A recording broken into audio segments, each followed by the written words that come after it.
ഇന്ന് നമ്മൾ പഠിക്കാൻ പോകുന്നത് ഒരു ചതുരത്തിന്റെ വികർണത്തിന്റെ നീളം എങ്ങനെ കണ്ടുപിടിക്കാമെന്നാണ്. ഒരു ചതുരത്തിന്റെ ഒരു റെക്ടാംഗിളിന്റെ ഡയഗണലിന്റെ ലെങ്ത് എങ്ങനെ കണ്ടുപിടിക്കുമെന്നാണ്.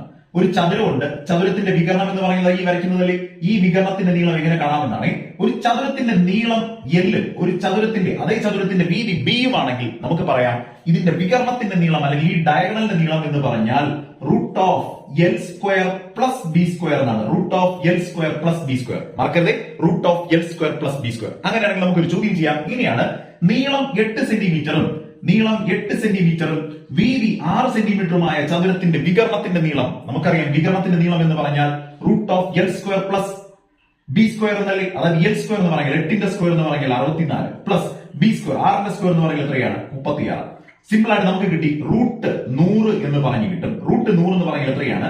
10 സെന്റിമീറ്റർ. അതായത് നീളം 8 സെന്റിമീറ്ററും വീതി 6 സെന്റിമീറ്ററുമായ ചതുരത്തിന്റെ വികരണത്തിന്റെ നീളം എന്ന് പറഞ്ഞാൽ എത്രയാണ്?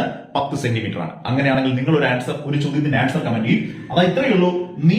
നീളം 12 സെന്റിമീറ്ററും വീതി 5 സെന്റിമീറ്ററുമായ ചതുരത്തിന്റെ ഡയഗണലിന്റെ വികരണത്തിന്റെ നീളം എത്ര?